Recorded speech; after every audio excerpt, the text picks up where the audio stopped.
How's it going, everybody? So in this video, I'm going to be responding to a question from one of my subscribers, one of my longtime subscribers, where they're basically asking, how do you determine what type of diet is best for you? So let me read their comment real quick. So this is by a subscriber with the name of Carmen1999. And this is on the video Fibromyalgia, Irritable Bowel Syndrome, and Autoimmune Disorders. And this person asks, with all the internet doctors or coaches preaching the whole food plant-based diet, it is very seductive. They all look so beautiful and healthy, and they all have had similar problems that they have overcame. For example, irritable bowel syndrome, chronic fatigue, small intestinal bacterial overgrowth, and too many to name. If you follow their advice, you too can have perfect health. With that being said, would you agree that some people have solved all their health problems on a vegan diet? I have read some people do better on a plant-based diet, and some on a paleo, and some on a carnivore diet.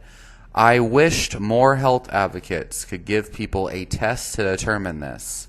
I heard it was a blood type diet, but that information is outdated. I guess people just have to be a guinea pig and try out different diets. Okay, so first of all, I can assure you it is not a matter of blood type. Number one, there's actually research that directly tested the blood type theory and its relationship to diet. And I personally, one of my best friends, the one who actually got me into, the paleo diet and eating more meat and stuff, he actually was really big on the blood type diet back in the day, 2014-ish.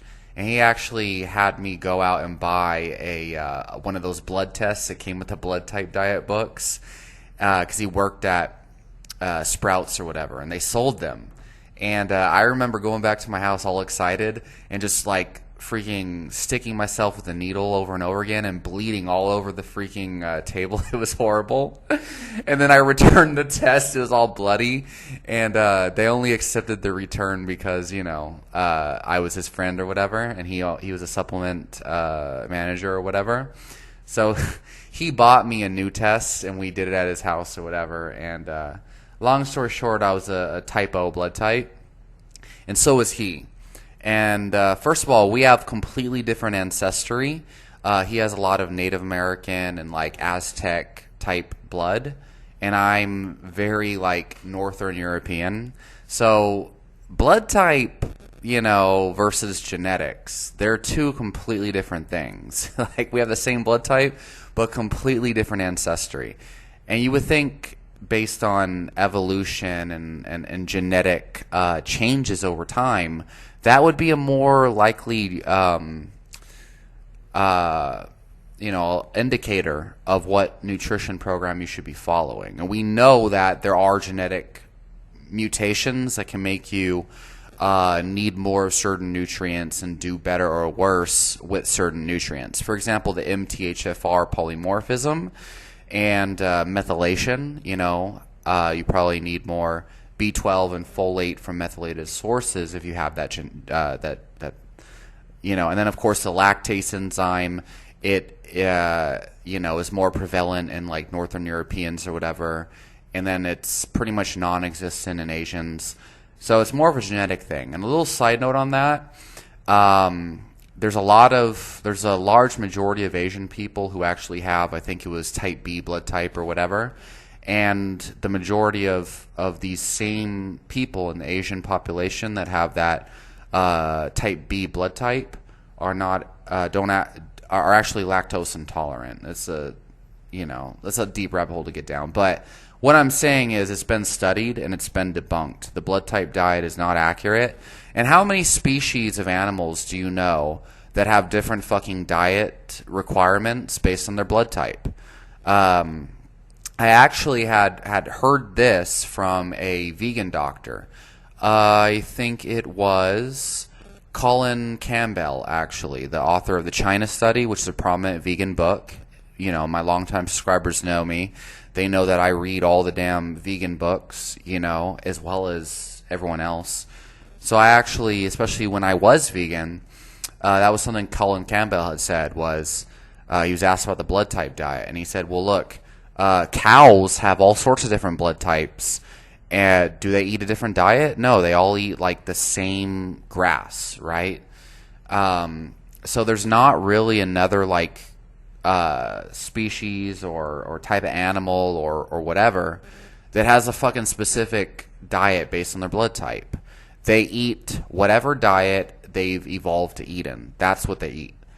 Now, I'm not saying you have to eat some kind of like fucking paleo diet or some shit. I'm just saying the blood type diet thing was not a scientifically, academic type thing. The blood type diet came out of Dr. Diamo in his clinic. Him and then I think his son, basically they had a bunch of groups of patients, and it was a trial and error type of thing based on observation. They found a correlation between blood type and the type of foods they were intolerant to. However, I have his books. I have Eat Right for Your Type. I have Live Right for Your Type. And then I have some of the other lesser known works where he goes deeper into deeper like blood type and subtypes and shit like that. Anyway, was it a non excretor or something like that? But anyway, yeah, so blood type diets are just no. They're not. No. But I've had medical doctors that I've met who still believed in them, and then I sent them research that actually proved it not to be true, and they just still didn't want to believe it. Interestingly enough, so I was a type O. Type O is actually paleo. That's what they recommend for type O blood types. And the majority of people that I found in the Facebook groups that follow blood type diets that have success with it, they're usually type O's that follow that shit. And so there's actually blogs that talk about this too, where it's usually the type O's who are eating a paleo diet, supposedly because it's in alignment with their blood type, that have the best success with those types of paradigms. And so the question is, is it the fact that they're eating in accordance to their blood type, or is it because they're removing a lot of processed foods and shit like that, and the blood type diet told me I could eat pumpkin seeds and all this, and it would be really good for me, and rhodiola would be like my best adaptogen. And I actually found that not to be the case. Rhodiola was a weird one. Definitely not going to eat pumpkin seeds. So anyway, let's get on to the meat and potatoes of this. So they're asking me basically, would I agree that some people have solved all their health problems on a vegan diet? Okay, this is a really good question. It's important to understand, first of all, that I personally try my best not to be dogmatic, okay? And I'm not like a meat person or a carnivore person, okay? And even carnivore dieters. So, first of all, it depends on what exactly is your intention, okay?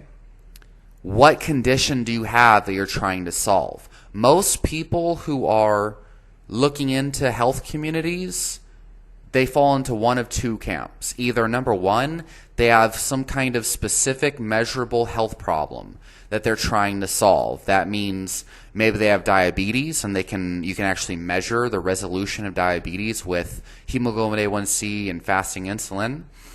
And for that, you could literally use a vegan diet as long as it's calorically restricted and it's mostly whole foods. Or you can use a ketogenic diet without exercise or caloric restriction, believe it or not, and you will see hemoglobin A1C and fasting insulin move back into the healthy range. But you have to understand, it's not that the vegan diet is magical that put their diabetes into remission.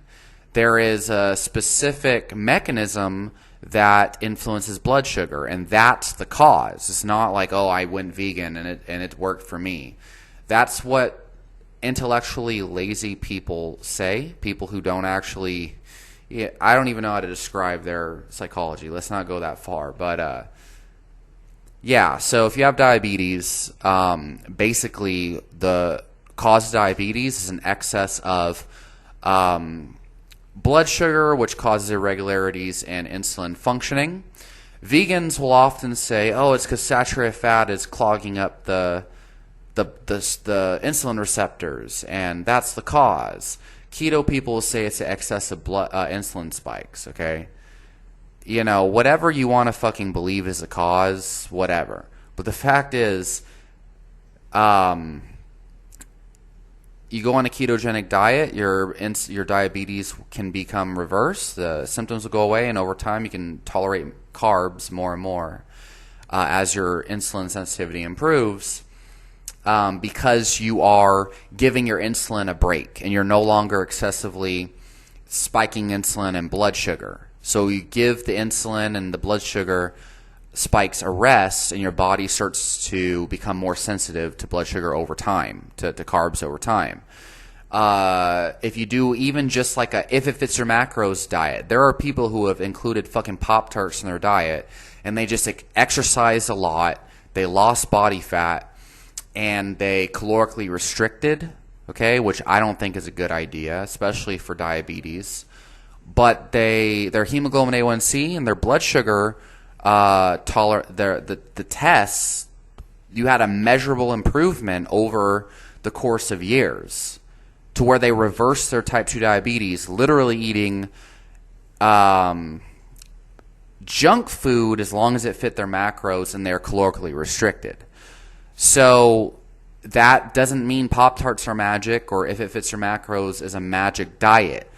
What it means is, hey, I had this specific measurable disease like diabetes, and I used a diet that influences a mechanism that causes my illness. I used that diet therapeutically, and I got this measurable improvement, okay? Literally, someone with diabetes could reverse their diabetes any of those ways. There's people who do alternate day fasting, and they eat whatever they want on that one day, where they eat and then they just fast 24 hours and they reverse their diabetes, okay? There's a lot of ways to do that, okay? So thinking, oh, I got to find the right diet for me is ridiculous. That's not the right way to approach this. That's how you end up like not getting anywhere with your fucking health, and you just hyperfixate on health for forever. Is looking for magic and thinking you're a special snowflake. You need to think in terms of, what's my intention? What are the mechanisms that are involved in my intention? And then what diet and exercise and supplements can I use that we know influence those mechanisms that will influence that result that I want, okay? With diabetes, the mechanisms blood sugar and insulin, okay? We know caloric restriction lowers your blood sugar level because you're literally starving for energy, and that increases your insulin sensitivity over time. Exercise uses up blood sugar, makes you more sensitive over time, insulin sensitive. Freaking keto, literally you're cutting out all carbs, so obviously that is going to increase your insulin sensitivity over time because you're depriving yourself of sugar. A freaking calorically restricted vegan diet is based on whole foods. Well, if it's whole foods and it's vegan, it's going to be really high in fiber, and that's going to help to blunt a lot of the blood sugar spikes. And if it's calorically restricted as well, well, then you're going to be doing yourself a pretty big favor as far as insulin is concerned. So there's that. So let's look at irritable bowel syndrome. This person mentions IBS. So first of all, let's actually give a definition for IBS, okay? Irritable bowel syndrome, the classic diagnosis is basically when you eat, you literally shit out undigested food. You have uncontrollable diarrhea and bowel movements that are generally lasting the entire day. Every single time you eat, you literally that your bowels just empty themselves. Other symptoms would be like extreme bloating, and I mean you look fucking pregnant. You have gas and uncomfortable cramping in your intestine. It is a very severe illness. It's not just like, I have some diarrhea sometimes in the morning. Like, that is not irritable bowel syndrome. That's actually normal fluctuations that change based on what you eat. So IBS, okay?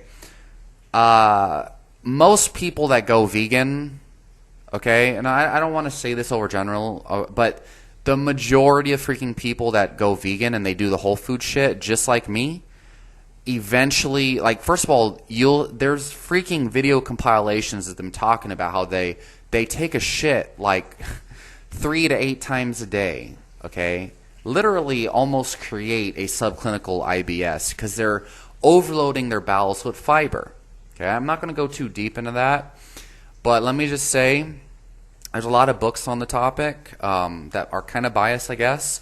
There's the Fiber, what is it called? The Fiber Menace. The Fiber Menace. That's a very extreme book, but it's a good one that kind of gives you a perspective on what's actually happening when you fill your intestine with indigestible carbohydrates. So fiber is literally just parts of a food that your body cannot digest, okay?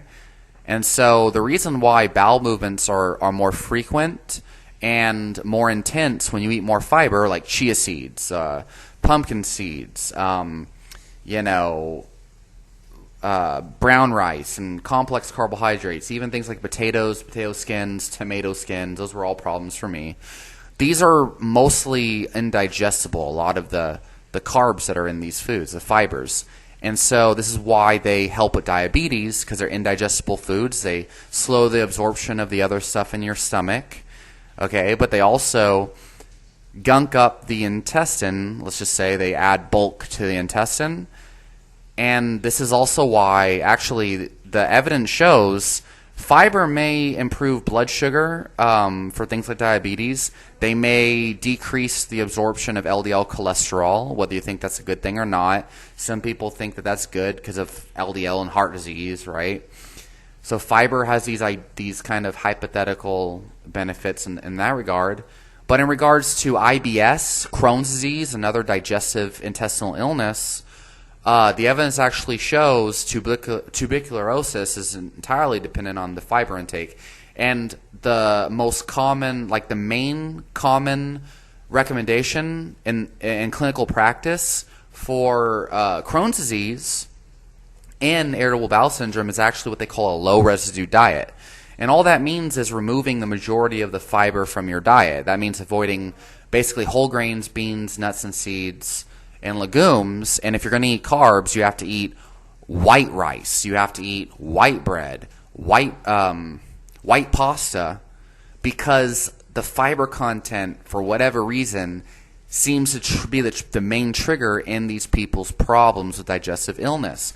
And this is why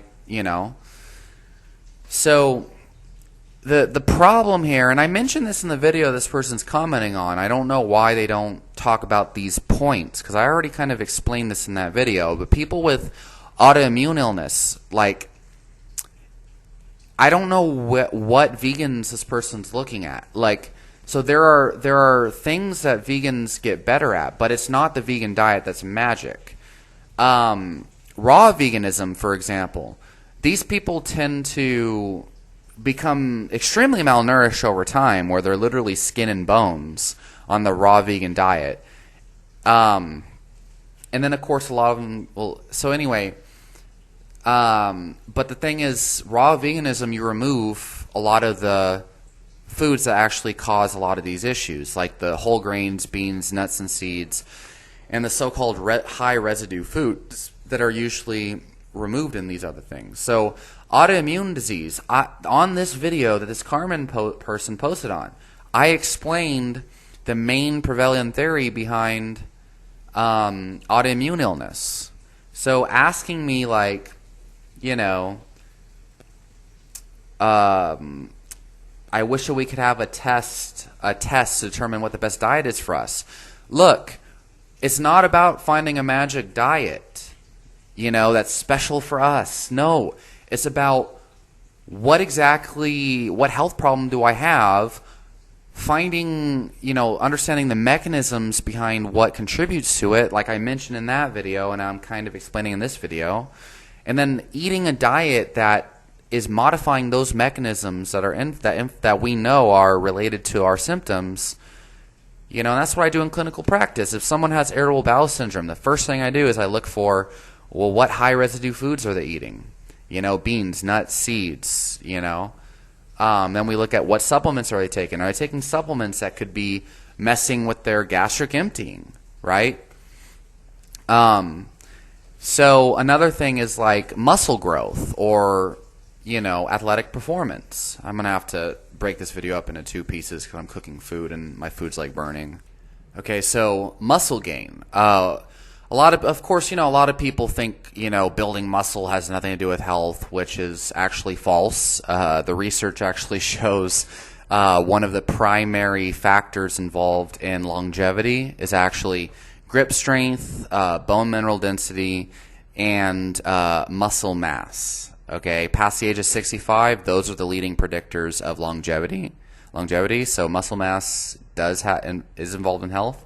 Because the primary cause of death past the age of 65 is hip fractures and dangerous falls, actually. And then if pneumonia and other things in the hospital after you've fallen. Okay, but anyway, in the context of this discussion, what is the primary driver of muscle growth? There's two things. Okay, number one, there's progressive tension.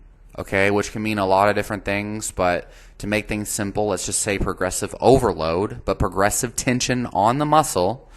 Okay, and the best way to put the most tension, to recruit the most motor units and inflict the most muscle damage and put maximum tension on the muscle is actually to train to failure. And I'm not saying training to failure is the best way to train. I'm just saying it's a way. So anyway, we know progressive overload is one way to make a muscle grow, and is one requirement. The second one is protein availability. We need amino acids. Okay, and so how the fuck do we, if our intention is muscle growth, then oh my god, like I need to find the best program for me or the best diet for me. It's like, look, as long as your program emphasizes progressive overload in a rational way that allows recovery and this and that, you're going to grow muscle. And it doesn't matter what program you follow. There's no special program to grow muscle for you. There's just, does my program allow for more tension produced over time, or more weight out of the bar, more reps, more time under tension over time? Does it emphasize progressive overload? Because if it doesn't, then we're working with wonky territory. And there's, proximity to failure and these other things to talk about, but still, whatever. Progressive overload is what you need. The second thing is protein availability. If you're not eating enough protein, okay, you're not giving your body the raw materials that it needs to create muscle mass. And there are some people out there that think that you don't need amino acids and you don't need a certain amount of protein to grow muscle. Every single vegan that I've seen that thinks that they can get away with eating under 80 grams of protein a day or whatever it is and grow muscle, they disappear after a couple years. I've seen that. So even in vegan land, okay, in these vegan influencers that are actually doing bodybuilding, the ones that aren't lying to you, okay, and a lot of them are on steroids, I'm just saying, but regardless, you still need to eat protein. These people usually find that they have to eat even more protein on a vegan diet. And I'm not saying that the vegan diet is bad for muscle growth. I'm just saying that they recognize, hey, to grow muscle, protein is important. And it's so important that I find I need to be more vigilant with my intake. And instead of consuming 1 gram per pound of body weight, I now need to consume 1.2 grams per pound of body weight. So we know we need protein, a certain amount of protein to grow muscle, and we know that we need progressive overload in our program. So do I ask the question of, I wish I had a test for what type of diet to eat to maximize muscle growth, or I wish I had a test to determine what type of program to use? Look, this is the thing that happens in the health community, is people are seeking the nirvana of health, trying to find the perfect diet, and the perfect fucking supplements and all this shit, and they're not getting anywhere because they're not using they don't have an intention. They're just like, oh, I'm just chasing these ideas of what health is rather than actually seeking real health. They don't have any measurable biomarkers, and so how the fuck are you going to find out? How are you going to tweak your diet to make it work better if you don't have actual metrics of the health condition you're trying to solve? So that doesn't make any sense. And anyway, and exercise science is a huge problem where we have, people, like I've seen this so much, who, like at gyms, they're like literally, I see them for 10 years and they don't make any fucking progress, but they're training hard as fuck. And I ask them, I'm like, hey, like, what kind of program are you following? And they're like, oh, I was following Juggernaut training systems for a couple weeks, but that didn't work so well. So then I followed the Bulgarian method. Then I followed 5x5 and blah blah blah.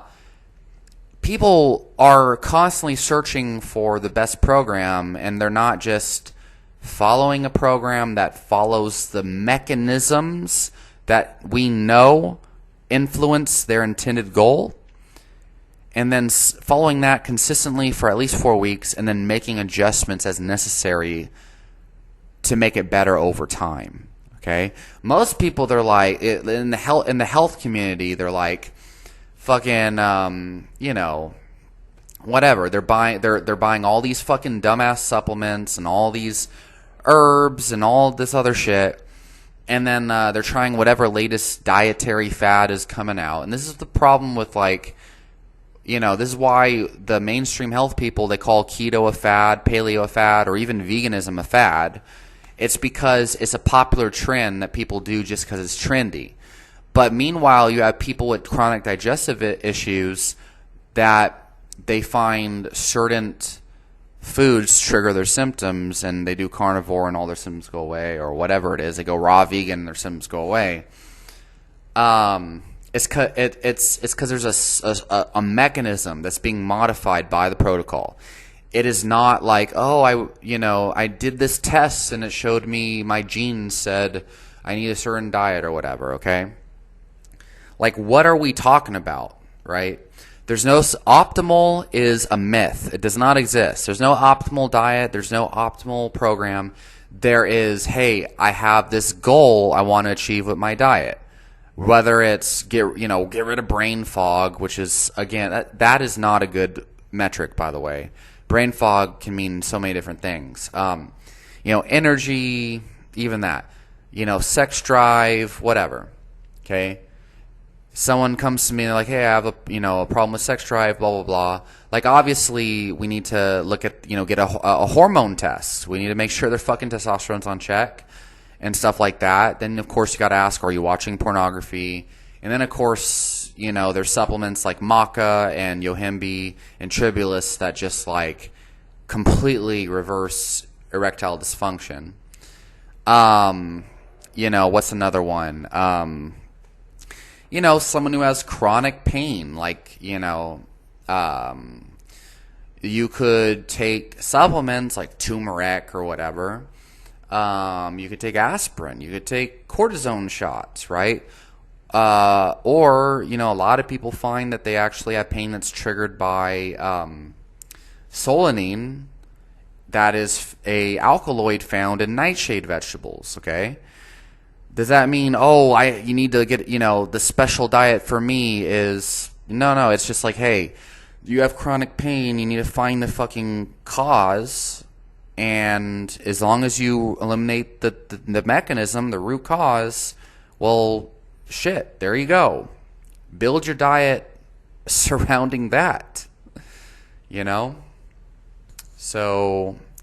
this is just a very general discussion on the topic. I can make more specific videos later, but this is a very general question. It's not asking me anything specific. It's like, to me, this is a reflection of a flawed approach in navigating the health sphere. So yeah, it's a matter of common sense. And researching real shit. Not Dr. Berg, not fucking Dr. Morse or some crazy vegan fuck. Not Sverige or even Paul Soldino. Not to say he's that bad. This is like getting a foundational diet that makes sense and then tweaking it to our needs, okay? At a baseline level, we know we need a certain amount of protein, okay? And just for health. So studies actually show people who are normally eating the recommended daily allowance of protein, which is around 80 grams of protein per day, about 0.5 grams per pound of lean mass, give or take.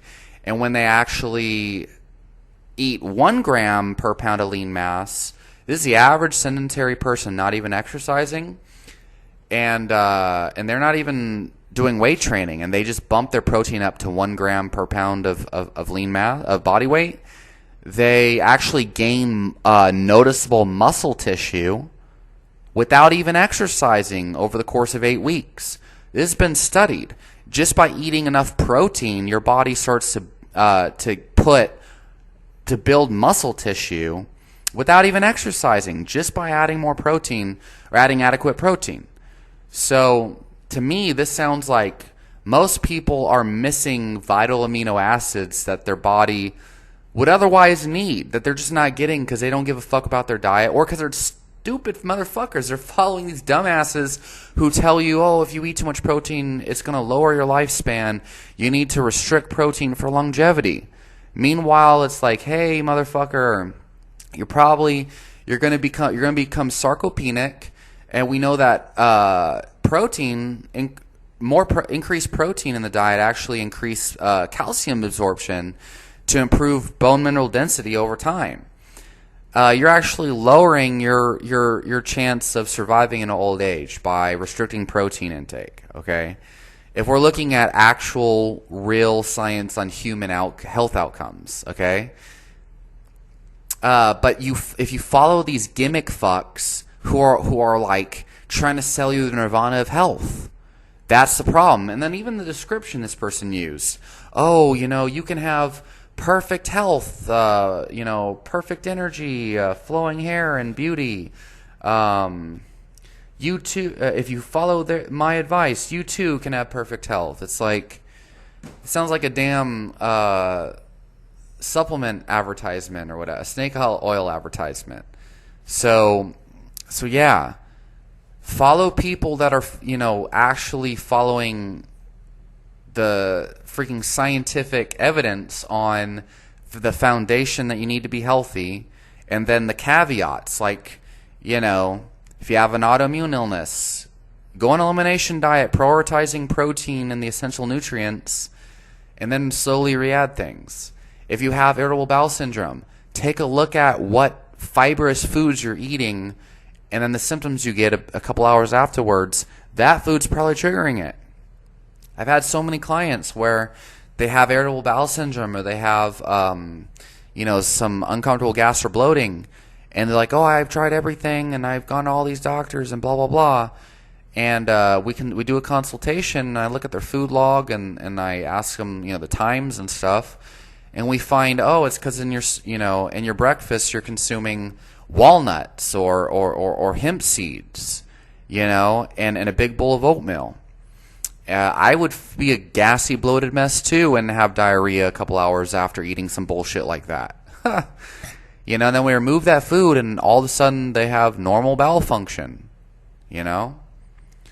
So it's really not some crazy goose chase. It's like, are you following dumb fucks who are preaching preaching recommendations that have no grounding in reality, like Robert Morse and the Great Fast, or like the medical medium? I'm gonna do a reaction video pretty soon to this fucking dumbass egg video where he says, if you eat, eating eggs, even if you cook them, you're getting parasites and Epstein-Barr, and it's causing all these autoimmune illness. Like, motherfucker, I healed my fucking autoimmune illness eating mostly eggs.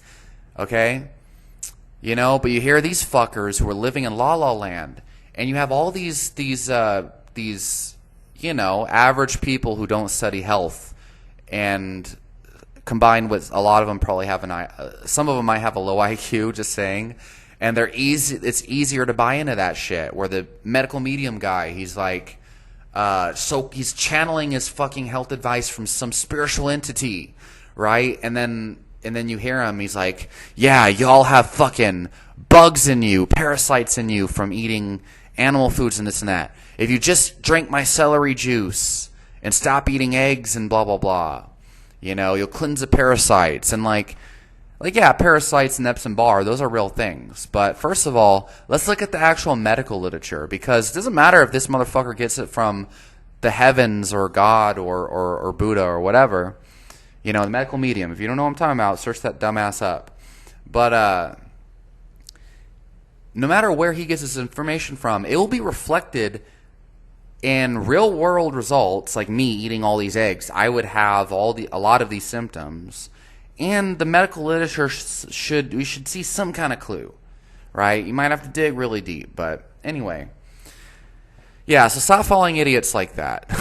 Or Dr. Chiropractor Berg, because he comes up with quackery too. I'll make some videos kind of calling him out. And then there's still people who think Frank Tufano is a sane person to get their credible health advice from. He calls himself a nutrition genius. Okay? God damn it, man.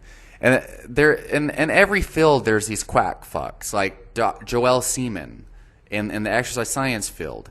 And even Athlean X, someone who used to be seen as super credible, turns out to be a charlatan. So, yeah. Anyway, leave your question and comments down below. Hopefully this helped Carmen1999. If you have a more specific question, like what are your thoughts on this disease condition, or how to heal this condition, or what are the causes of this condition, that's a little bit more productive. But asking me, what's the best, how do I find the best diet for me?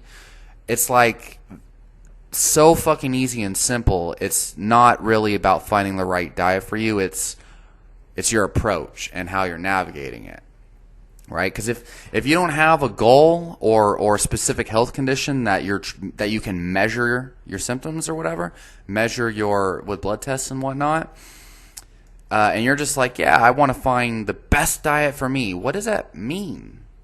There's no such thing. It doesn't exist. There's health conditions, there's causes of the health conditions, and there's diets and protocols and supplements to treat, to modify the causes of those conditions and treat the conditions or whatever. So anyway, leave a question, comments down below, and I'll talk to you all next time.